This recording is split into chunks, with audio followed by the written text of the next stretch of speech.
আমি কোনোদিন অপ্রয়োজনীয় কথা বলিনি, আমি কোনোদিন মানুষকে হাসানোর চেষ্টা করিনি, বিষয়ভিত্তিক আলোচনা মানুষের সামনে পেশ করার চেষ্টা করেছি। যার কারণে আমার মাঝে মধ্যে এটাও হয় যে হতে পারে যে মনে হয় শক্তভাবে বিচারের মাঠে মুখোমুখি নাও হতে পারি, হয়তো বা পার হয়ে যেতে পারি, তবে আমি স্পষ্ট নই। আমাকে এটা কেমন যেন মনে হয়, আসলে তো এরকম নয়। বহু মহিলা পুরুষ এসেছিল, হাট বাজার করা হয়েছে, চলে গেছে। মেলাতে এসেছিল, কিনে নিয়ে চলে গেছে। হিন্দুদের মেলাতে মানুষ যায়, মুসলমানেরা ওরকমই এটা আমরা এসেছি, হাট বাজার করেছি, চলে গেছি। লজ্জা শরম হয় না যে আজকে হাট বাজার করতে হবে, আজকে জিলাপি কিনতে হবে, আজকে দোকানে বসে আড্ডা পিটতে হবে, পান খেতে হবে, চা খেতে হবে? তুমি কি নিজেকে মানুষও মনে করে না? তুমি কি গরু ছাগল? গরু ছাগলের বিচার হবে না, তোমার বিচার হবে। তুমি কি মনে করছো আমি পশু প্রাণী, কুকুর শ্রীগাল? যে না, বিচার আপনার হবেই। আপনি যতই নিজেকে কুকুর শ্রীগাল মনে করেন, আপনি গরু ছাগল যত নিজেকে মনে করেন, আপনার বলে হবে না, বিচার আপনার হবেই। কুকুর শ্রীগাল জাহান নামে যাবে না, গরু ছাগল যাবে না, মানুষই হবে। আর ওর জন্য জাহান নাম তৈরি করা হয়েছে। তো যাক, অল্প সময় অনুরোধ জানাচ্ছি, জায়গা থাকলে বসে আলোচনা শোনার চেষ্টা করুন, জায়গা না থাকে সেটা ভিন্ন কথা। আর তোমরা এই সাইডটাকে খালি করো, বাইরে আশেপাশে কোথাও যেন কেউ গল্প না করে দাঁড়িয়ে না থাকে, চলে যেতে বাধ্য করো, অনুরোধ জানাও। বেঢঙ্গা মানুষের সামনে কথা বলতে হবে? আমি আব্দুর রাজ্জাক কোনোদিন সভাপতি, সেক্রেটারি, গ্রামের লোক, নেতা, মাতাব্বরকে হিসাব করে কথা বলেছি? আমার জীবনে কোনোদিন এরকম পরিবেশ আসেনি।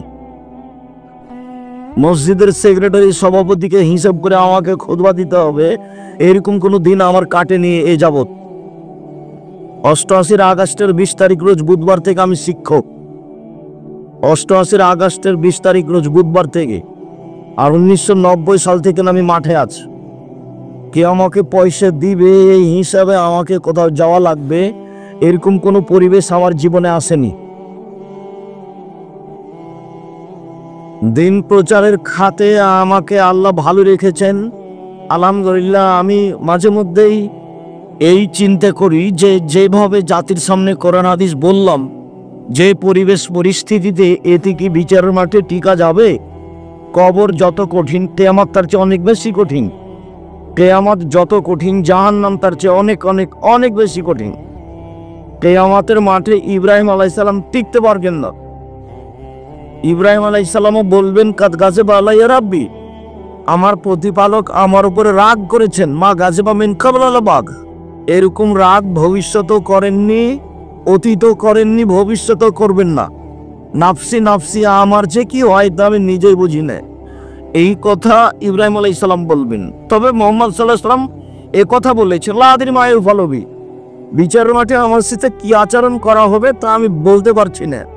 এই কথা মুহাম্মদ সাল্লাল্লাহু আলাইহি সাল্লাম বলেছেন, লা আদরি মা ইউফালু বি, আমার সাথে কি আচরণ করা হবে বিচারের মাঠে তা আমি এখন বলতে পারছি না। এই কথা মুহাম্মদ সাল্লাল্লাহু আলাইহি সাল্লাম বলেন। জান্নাতের গেটে বড় অক্ষরে লেখা আছে, সর্বপ্রথমে যিনি জান্নাতে প্রবেশ করবেন তিনি হলেন মুহাম্মদ সাল্লাল্লাহু আলাইহি সাল্লাম। যার জন্য আল্লাহ জান্নাত সৃষ্টি করেছেন, যাদের জন্য, তার প্রথম সদস্য হলেন মুহাম্মদ সাল্লাল্লাহু আলাইহি সাল্লাম। আর আল্লাহ তাআলা মানুষকে সৃষ্টি করার পরে যিনি সবচেয়ে তার কাছে প্রিয় মানুষ, তিনি হলেন মুহাম্মদ সাল্লাল্লাহু আলাইহি সাল্লাম।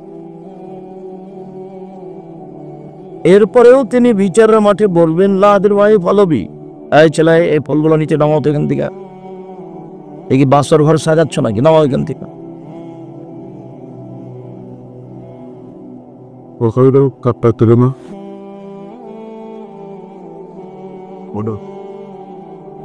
আমার আফসোস হয় যে রাসূল সাল্লাল্লাহু আলাইহি সাল্লাম বলেছেন, আমার উম্মত মদ খাবে, নাম দিবে অন্য, এই কথা বলেছেন, কিন্তু জুয়ার ব্যাপারে কোনো রূপক কথা বলেননি। প্রত্যেক যে খেলাতে টাকার হারজিত রয়েছে সেটাই জুয়া। মদের ব্যাপারে বলেছেন যে আমার উম্মত মদ খাবে, তবে নাম দিবে অন্য, তার মানে মদ খাবে, কিন্তু মদ নাম দিয়ে খাবে না। যখন মদ নাম দিয়ে খাবে না, অন্য নামে খাবে, তখন সব আলেম সেটা বুঝতে পারবে না। তখন কেউ বলবে ওটা হালাল, কেউ বলবে ওটা হারাম। কিন্তু জুয়ার ব্যাপারে তিনি কিছু বলেননি, তবে দুটাই শব্দ পাশাপাশি উল্লেখ করেছেন। জুয়া, প্রত্যেক যেই খেলাতে টাকার হারজিত রয়েছে সেটাই হলো জুয়া। বর্তমান পৃথিবীতে এই ফুটবল আন্তর্জাতিক খেলা যেটা চলছে, এটা পৃথিবীতে সবচেয়ে বড় জুয়া।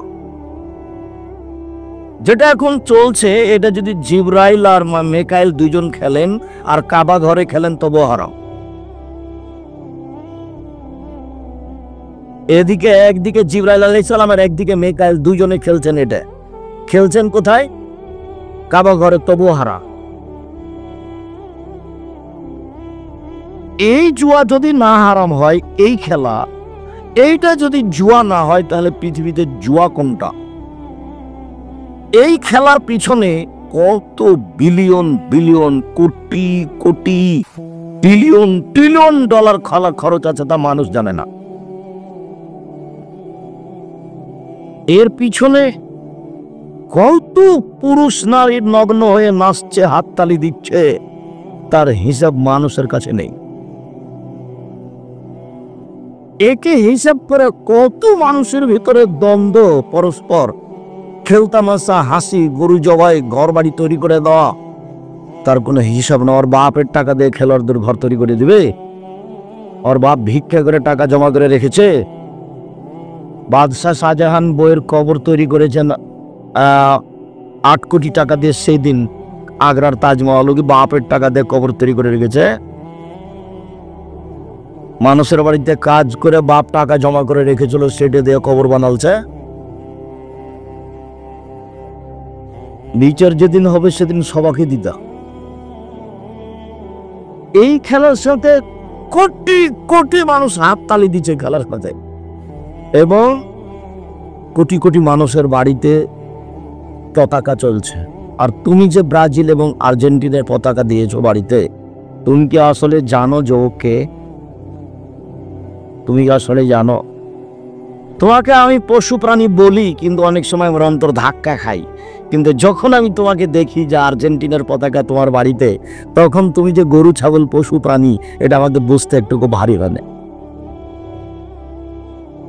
আর্জেন্টিনার ব্রাজিল মানে হলো, এ তোমার নবীকে বলেছে ভুয়া নবী।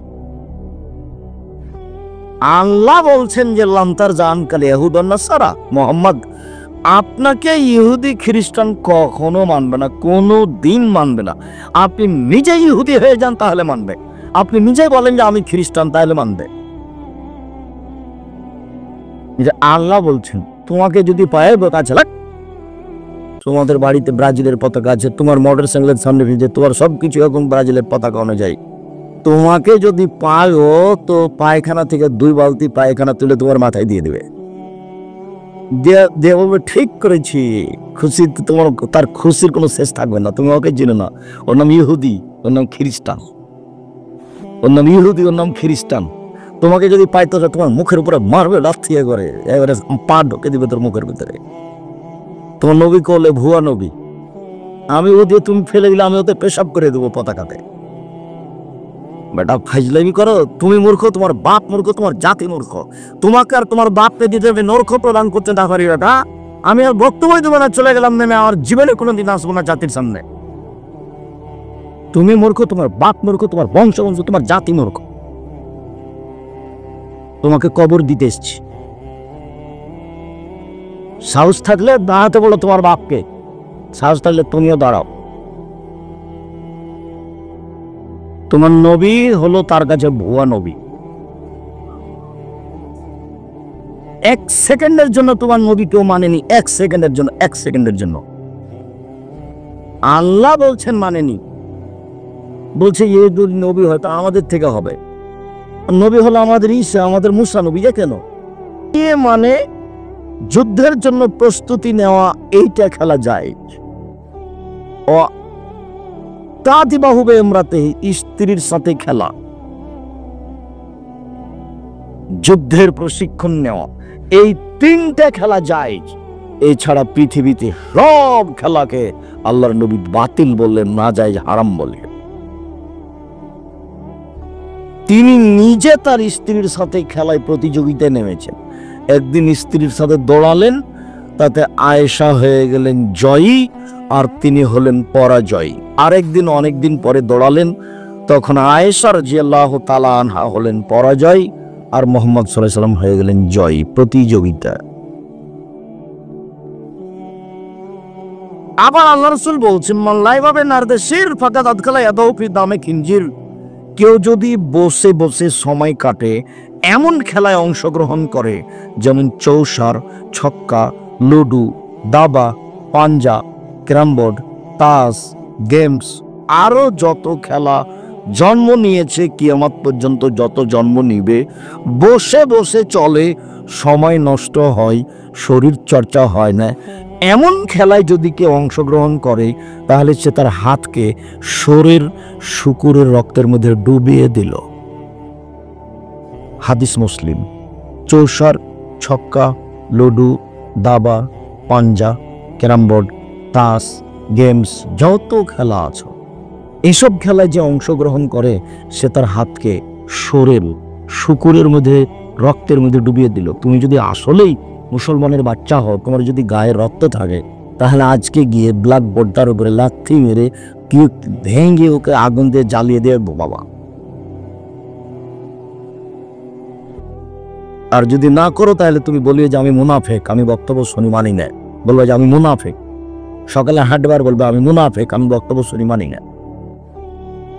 এ পাড়া থেকে ওই পাড়া যাবে আর বলবে আমি মুনাফেক, আমি বক্তব্য শুনি আমি মানি না, আমি মুনাফেক। এভাবে বলবা। হিন্দুতে আসনি, তুমতে এসেছো। যদিও আমি হিন্দুকে আসতে বলেছি। আমি যখন কোন জায়গাতে যাবো, তখন হিন্দু যেন আসে, আমি তার কিছু না কিছু উপকার করবই করবো ইনশাল্লাহ। বিশ্বাস করো আল্লাহর কসম, বিশ্বাস করো আল্লাহর কসম, আমি 32 বছরে কোনোদিন অপ্রয়োজনীয় বাক্য বলিনি।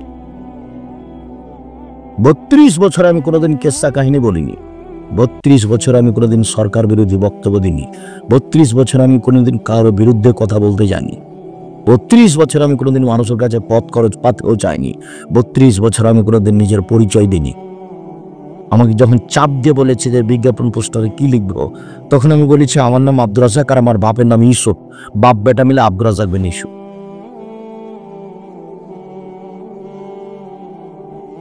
পড়াশোনা আমি জানি কি না তার আমি কোনোদিন পরিচয় দিইনি, দেওয়া লাগেনি। এরকম পর্যায়ে আল্লাহ আমাকে নিয়ে যায়নি কোনোদিন যে জাকজমক দেখে একটা হিসাব নিকেশ করে মানুষের সামনে দাঁড়াতে হবে। এরকম পরিবেশের কাছে আল্লাহ আমাকে নিয়ে যায়নি কোনোদিন। আমার মনে বড় সাত, আমি এদেশের মাটিতে উন্নত মানের প্রতিষ্ঠান গড়ব ইনশাআল্লাহ। সেটাই জামিয়া সালাফিয়া ডাঙ্গিপাড়া কবরাজ, যাই 26 বিঘা জমির উপরে অবস্থান করে।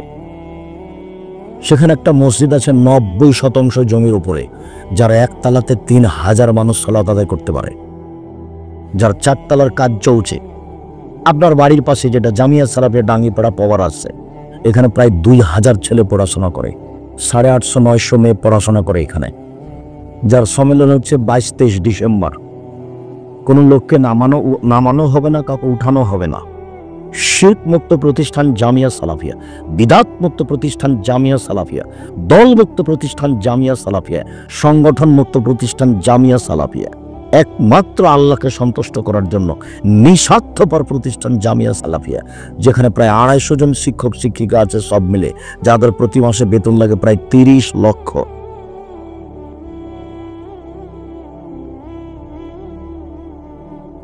আপনাকে আমি এর জন্য দোয়া করতে বলেছি। আমি বলেছি আল্লাহ, আপনি বলবেন আল্লাহ এটা কবুল করো, জামিয়া সালাফে কবুল করো। বাকি এদেশের প্রায় সব বড় বড় জেলায় জামিয়া সালাফে খুলবো বলে আশা করছে ইনশাআল্লাহ, সময়ের ব্যবধান। জামিয়া সালাফের ডাঙ্গিপাড়া পাওয়া যায়, জামিয়া সালাফের রূপগঞ্জ নারায়ণগঞ্জ ঢাকা, যেটা 51 বিঘা জমির উপর অবস্থান করে। জামিয়া সালাফের তেঘরা বিরল দিনাজপুর প্রায় 18 থেকে 20 বিঘা জমির উপর অবস্থান করে। জামিয়া সালাফের 6 মাইল বাবুগঞ্জ বরিশাল, এগুলো চলমান প্রতিষ্ঠান। আরও ফরিদপুর, নোয়াখালী, বিভিন্ন জেলা, চট্টগ্রাম, এসব ডিস্ট্রিক্টে করবো বলে সময় কাটাচ্ছে ইনশাআল্লাহ। জমিও প্রায় রেডি। আমি আপনার কাছে দোয়ার দরখাস্ত রেখেছি, ছেলে মেয়েদের উন্নত মানের শিক্ষা দিয়ে অন্যায়ের বিরুদ্ধে লড়বো, মুখে কলমে মিডিয়ায়। মুখে বলছি, কলমে বই পুস্তক আছে, মাসিক আল ইতিসাম পত্রিকা। এই এলাকায় এজেন্টও আছে। মাসিক আল ইতিসাম পত্রিকায় 12 জন মুফতি আছে, 50টা প্রশ্নের উত্তর আছে। জীবন বাজি রেখে লক্ষ লক্ষ টাকা খরচ করে সঠিক আকীদা আদর্শের আশায়, জান্নাতের আশায়, জাহান্নাম থেকে বাঁচার আশায় এসব পত্রিকার কাজ করে যাচ্ছে। আপনি যদি অনীহা দেখে চলে যান তাহলে এটা ক্ষতিগ্রস্ত হবে না ইনশাআল্লাহ। প্রতি মাসে 30 লক্ষ টাকা বেতন লাগে। প্রত্যেক দিন বিকালে জামিয়া সালাফিয়ায় 20 থেকে 30 থেকে 40 থেকে 50 হাজার টাকা বিল লাগে। লেবার মিস্ত্রি এমনিতেই চলছে। আপনি দিলেও চলবে, না দিলেও চলবে, কিন্তু আপনি না দিয়ে দুনিয়া থেকে চলে যান, এটা আমি কোনো সময় চাইনি। 10 টাকা আপনি না দিয়ে দুনিয়া থেকে চলে যান, এটা আমি চাইনি। আমি বলেছি পতিতালয়ের মহিলা যদি কুকুরকে পানি পান করিয়ে জান্নাত পেতে পারে, আপনি জামিয়া সালাফিয়া 10 টাকা দান করে জান্নাত পাবেন ইনশাআল্লাহ। এটা আমার দৃঢ়তা কাজ করবে। বলছিলাম আবু মুসা আশআরী রাদিয়াল্লাহু তাআলা